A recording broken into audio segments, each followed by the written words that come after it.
Seguimos então com a leitura do livro Brasil, Coração do Mundo, Pátria do Evangelho, psicografia de Francisco Cândido Xavier, ditado pelo espírito Humberto de Campos. Capítulo 17. Primórdios da Emancipação. Em 1815, passara a colônia a ser o Reino do Brasil, em carta de lei de D. João VI. O Rio de Janeiro tornou-se, desse modo, a sede da monarquia portuguesa. O soberano, reconhecido à terra que o asilara, dispensava ao Brasil os mais altos privilégios. O progresso econômico da nação, alentado pelas forças estrangeiras aí estabelecidas, com as garantias da lei, avançava em todos os setores da comunidade brasileira. Todo o país se rejubila com a nova era de prosperidade geral. No Rio, porém, o generoso príncipe sofria os mais acerbos desgostos no ambiente da família. Foi talvez em razão desses dissabores que jamais se viu D. João VI perfeitamente integrado nas suas respeitáveis funções no mundo oficial daquele tempo. São conhecidos o apego do soberano aos seus almoços solitários, sem as etiquetas da época, seu retraimento, desleixo quanto às pequeninas formalidades que constituem o problema da elegância de um século. Com as roupas desabotoadas, mal contendo o corpo nas suas dobras em desalinho, muitas vezes foi ele visto alheio às sérias preocupações da sua autoridade suprema, como se o espírito vagasse na paisagem de outros mundos. D. João se acostumara à maravilhosa beleza do sítio da Guanabara e se tomara de amor pela pátria que os seus valorosos antepassados haviam edificado.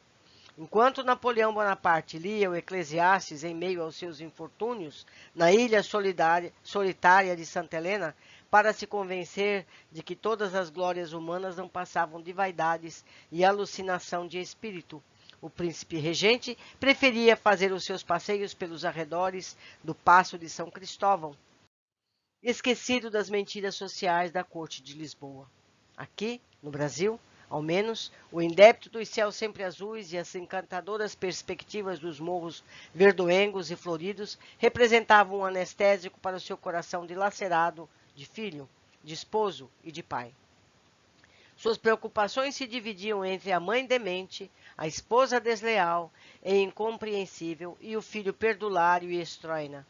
No seu cérebro não havia lugar para considerações em torno das transformações políticas da época e a antiga metrópole portuguesa continuava sob orientação de homens públicos da Inglaterra. Em 1816, desprende-se do corpo enfermo e envelhecido o espírito de Dona Maria I. A rainha experimentava algo de lucidez nos seus derradeiros dias, de supremas tribulações. Por muito tempo, contudo, esteve apegada às ilusões de seu trono, perseguida pelo vozerio das entidades desencarnadas em virtude de suas rigorosas sentenças de morte, por insinuação de seus confessores e dos seus ministros. As torturas da terra acompanham aqueles que as torturas da terra acompanham no além aqueles que a semearam na face do mundo, pelo que o calvário da infeliz soberana não terminou com seus últimos dias no orbe terrestre. No ano seguinte, casou-se o príncipe D. Pedro com a arquiduquesa Leopoldina da Áustria. Alma sensível e delicada da princesa europeia foi trazida ao Brasil de acordo com as determinações do mundo invisível, para colaborar na realização dos elevados projetos de Ismael e de seus mensageiros. Somente o seu coração doce e submisso poderia suportar resignadamente as estroinices do esposo em um dos períodos mais delicados de sua vida, sem provocar escândalos que acarretariam atraso na marcha dos acontecimentos previstos. A esse tempo, em todas as cortes da Europa, sopra fortemente o vento do liberalismo, pressagiando o fim do poder absoluto. A República Francesa havia desferido tremendos golpes em todos os preconceitos do sangue e da autoridade. As constituições moldadas na célebre Declaração dos Direitos do Homem e do Cidadão surgiu em todos os países, dando ensejo à renovação das liberdades políticas. Depois da morte de Dona Maria I, Portugal não resigna a situação de subalternidade a que conduzia a caprichosa vontade de D. João VI, perseverando em permanecer no Brasil. Preparara todos os elementos para a insurreição contra a ditadura despótica de Beresford, em cujas mãos inábeis de administrador se encontrava o poder. A maçonaria, que em todos os tempos defendeu os princípios da liberdade e da fraternidade humana, solicitada por elementos de Lisboa e Pernambuco, não hesita em estender o seu concurso à independência do Brasil, que constituía assunto de somenos importância para os portugueses, desde que o soberano regressasse imediatamente à Europa, colocando-se à frente dos negócios do trono.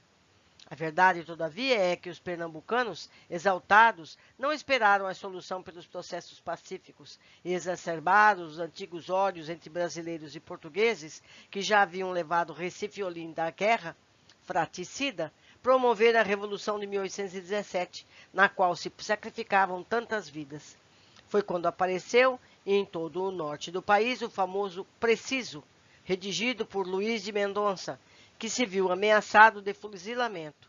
As comissões militares, designadas para reprimir o movimento, ordenaram morticínio e crueldade que consternaram o coração do próprio rei, induzindo-o a mandar suspendê-la sem perda de tempo, a fim de que cessassem as arbitrariedades dos executores das ordens do conde dos Arcos. A 6 de fevereiro de 1818, dia de sua coroação, o soberano concedeu anistia a todos os implicados. Ismael e seus emissários conseguiram, com a proteção de Jesus, fazer desabrochar por toda parte os albores da paz, lançando o alicerce da emancipação do Brasil. Em 1820, rebenta em Lisboa e no Porto a Revolução Constitucionalista. Portugal, reduzido à condição de colônia desde a ocupação de Junot, reclamava a volta imediata da família real à metrópole portuguesa e o regime da Constituição para a sua vida política. As próprias tropas que estacionavam no Pará e na Bahia aderiram ao movimento da pátria. D. João VI busca procrastinar as suas decisões. Promete enviar o príncipe D. Pedro para examinar a situação. Mas todos ou quase todos os portugueses do Brasil protestaram contra a atitude tergiversante do monarca. As tropas aderindo ao movimento do reino se reúnem no Largo do Rossio. O movimento era dos mais delicados. Os colaboradores invisíveis, no entanto, desdobram suas atividades conciliadoras junto a todos os elementos políticos presentes na cidade. IP e D. Pedro, depois de algumas combinações necessárias e rápidas, corre ao Paço de São Cristóvão, donde traz um decreto antidatado, com a assinatura do soberano, declarando que aceita e mandará cumprir a Constituição da Junta Revolucionária de Lisboa. Os militares e a população entregam-se então às mais ruidosas manifestações de alegria. Girândolas e bandeiras celebram nas ruas cariocas o acontecimento. Entram, porém, em jogo os interesses de Portugal e do Brasil. A 7 de março de 1821, D. João VI torna conhecida a sua resolução de regressar a Lisboa. Logo, os favoritos da sua corte se insinuam a suspensão de todas as liberdades que lhe havia outorgado a pátria do Evangelho. Mas a mentalidade brasileira protesta pela voz dos seus homens mais eminentes. O generoso soberano, cujo reinado transcorria num dos períodos mais críticos da história do mundo, foi obrigado a deixar o Brasil, o filho, como príncipe regente. No momento das despedidas, profere ele a famosa recomendação: Pedro, se o Brasil se separar de Portugal, antes seja para ti, que me respeitarás, do que para algum desses aventureiros. Eu esclareço para os portugueses que estão ouvindo essa leitura que esse Pedro, que no Brasil é Pedro I, aqui em Portugal é Pedro IV, ok? Vamos então ao capítulo 18º, no limiar da independência. Novamente em Portugal, D. João VI se deixa levar ao sabor das circunstâncias. Lisboa vivia então sob grande terror, devido aos julgamentos sumários que se haviam verificado contra todos os implicados no movimento que visara depor a ditadura de Beresford. Inúmeros fuzilamentos se executaram, sem que as sentenças de morte fossem bafejadas pela censão régia, constituindo verdadeiros assassínios com as mais hediondos requintes de crueldade. O soberano, que trazia constantemente na memória a figura de Luís XVI, colada à guilhotina, sujeita-se a todas as imposições dos revolucionários. Jura a Constituição Portuguesa sem o assentimento da rainha Dona Carlota, que é exilada na Quinta do Ramalhão, onde fica com o filho Dom Miguel, urdindo novos planos inspirados pela sua desmesurada ambição. Os portugueses influentes consideram o perigo da independência brasileira. A mais preciosa gema que se engastara na coroa da Casa de Bragança estava prestes a desprender-se para sempre. Todas as providências contrárias à pretensão dos brasileiros são adotadas imediatamente. Um período agitado surge na política da época, entre os polos antagônicos do absolutismo e da democracia. As cortes portuguesas, com 130 deputados, impunham a sua vontade despótica aos 72 deputados brasileiros, que assistiam com verdadeiro heroísmo ao desenvolvimento dos projetos de franca hostilidade à direção do príncipe regente no Brasil, que aos poucos se ia inflamando ao calor das ideias liberais. Aqueles poucos deputados apresentam um projeto criando na América um congresso independente das câmaras organizadas na Europa, projeto que é recebido pelos portugueses como um insulto à dignidade nacional. Declara um dos parlamentares que D. Pedro deveria abandonar o Paço de São Cristóvão, onde respirava a peçonha da bajulação dos inimigos do regime, e voltar a Lisboa, a fim de aprimorar a sua educação nas viagens pela Europa. As agitações se intensificam num crescente espantoso. Alguns deputados brasileiros, como Araújo Lima, Antônio Carlos, agredidos pela população, se veem coagidos a emigrar para a Inglaterra. A caravana de Ismael desvela-se pelo cultivo das ideias liberais no coração da pátria e, através de processos indiretos, procura espalhar por todos os setores da terra do Cruzeiro as sementes da fraternidade e do amor. Então, que a personalidade espiritual daquele que fora o Tiradentes procura o mensageiro de Jesus, solicitando-lhe o conselho esclarecido quanto à solução do problema da independência. Anjo amigo, inquiri, não será agora um instante decisivo para a nossa atuação? Por toda parte há uma exaltação patriótica dos ânimos. As possibilidades estão dispersas, mas poderíamos reunir todas as forças para o fim de derrubar as últimas muralhas que se opõem à liberdade da pátria do Evangelho. Meu irmão, pondera Ismael sabiamente, o momento da emancipação brasileira não tardará no horizonte de nossa atividade. Todavia, precisamos articular todos os movimentos dentro da ordem construtiva, a de que não se percam as finalidades de nosso trabalho. O problema da liberdade é sempre uma questão delicada em todas as criaturas, porque todos os direitos adquiridos se fazem acompanhar de uma série de obrigações que lhes são correlatas. Cumpre considerar que toda elevação requer a plena consciência do dever a cumprir.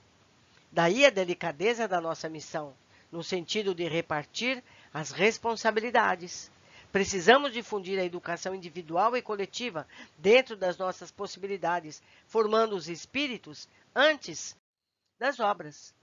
No problema em causa, temos de aproveitar a autoridade de um príncipe no mundo para levar a efeito a separação das duas pátrias com um mínimo de lutas, sem manchar a nossa bandeira de redenção e de paz com o pungente espetáculo das lutas fratricidas. Cerquemos o coração desse príncipe das claridades fraternas da nossa assistência espiritual. Povoemos as suas noites de sonhos de amor à liberdade, desenvolvendo-lhe no espírito as noções de solidariedade humana. Individualmente considerado, não representa ele o tipo ideal, necessário à realização dos nossos projetos. Voluntarioso e doente, não tem para nós outros um cérebro receptivo que facilite o nosso trabalho, mas ele encarna o princípio da autoridade e temos de mobilizar todos os elementos ao nosso alcance para evitar os desvairios criminosos de uma guerra civil. Trabalhemos mais um pouco junto ao seu coração inquieto, procurando simultaneamente abrir caminho novo à educação geral. Em breves dias, poderemos concentrar as forças dispersas para a proclamação da independência. E após semelhante realização, enviaremos nosso apelo ao coração misericordioso de Jesus, implorando das suas bênçãos novo rumo para a nossa tarefa, a fim de que liberdade, bem aproveitada e bem dirigida, não constitui elemento de destruição na pátria dos seus sublimes ensinamentos. As sábias ponderações de Ismael foram rigorosamente observadas por seus abnegados companheiros de ação espiritual. Os emissários invisíveis buscam piedosamente distribuir os elementos de paz e de concórdia geral, harmonizando todos os pensamentos para a edificação dos monumentos da liberdade. As agitações, porém, se avolumam em movimentos espantosos, empolgando a nação inteira. Debalde, Portugal procurava reprimir a ideia de independência que se firmara em todos os corações. Assim, enquanto os brasileiros discutiam e conspiravam secretamente, a frota do vice-almirante Francisco Maximiano de Souza, sob o comando do coronel Antônio Joaquim Rosado, com 1.200 homens, partia de Lisboa para o Rio de Janeiro, com ordem terminante de repatriar o príncipe Dom Pedro. Meus amigos, temos aqui a história de dois países que, na verdade, têm uma só alma, a alma portuguesa e a alma brasileira. É interessante, muito interessante. Terminamos mais esse capítulo. Eu aguardo vocês em breve para mais um. Abraços!